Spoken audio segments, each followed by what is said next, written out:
Welcome back to Canadian Justice, where we're discussing a human rights complaint brought against CUPE, a large public sector union, by Jewish members alleging a system of anti Semitic discrimination by that union and its membership against Jewish members. Now, Kathryn, you're representing these union members, and the claim we discussed it was part of it relates to comments that the president, Fred Hahn, made immediately following the massacre by Hamas. But it's also alleging a pattern of discrimination taking place over many years. What are some of the other allegations about anti Semitism that are made in this complaint?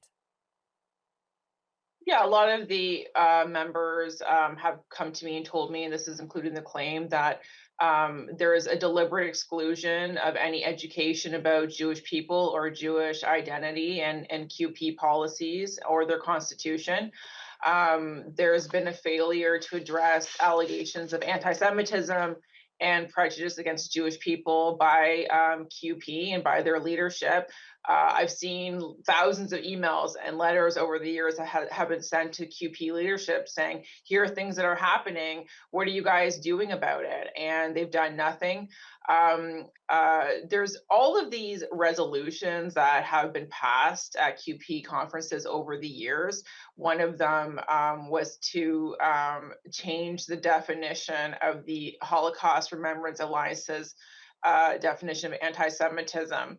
Um, uh, Members have told me that they've had their mics cut off when they've taken the microphone at conferences when they've tried to speak against some of this anti-Jewish stuff that's going on.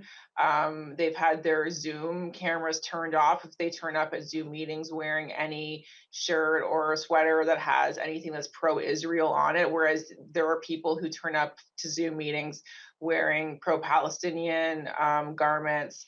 One member told me a horrific story that in her local QP office, um, the QP executive members there have photos of what are clearly fake photos of dead babies with In an office? In the yeah, office? dead babies with posters that say these are the casualties of Israel's genocide, and they refuse to take them down. It's obviously very distressing and upsetting to people to walk into their I mean, workplace and that to would see. be upsetting also if you were Palestinian.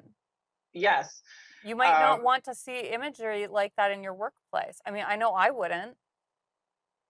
of course, and like I mean, it all begs the question, like fundamentally, which is what does any of this have to do with labor relations in Ontario? It doesn't. Yeah, This is that's one of the things I want to get to.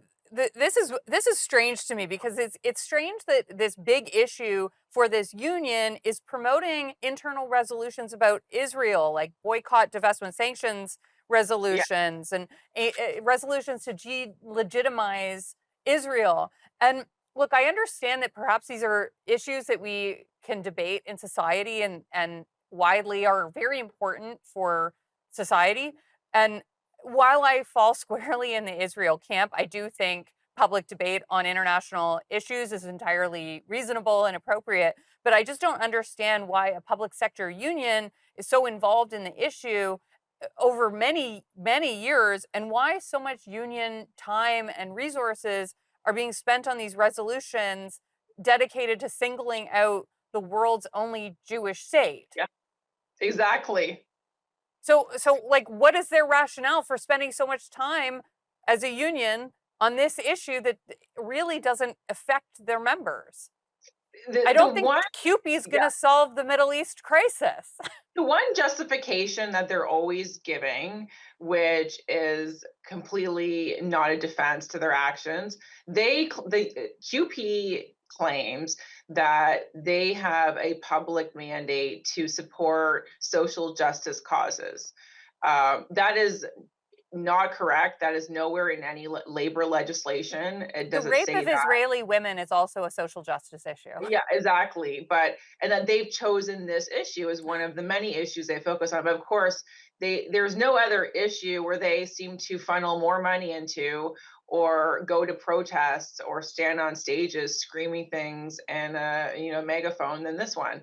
And It is completely outside of their mandate. They shouldn't be able to actually spend union dues on stuff like this. Yeah, I Uh, I don't understand what how union members feel this is benefiting, their collective bargaining position with the employers at all.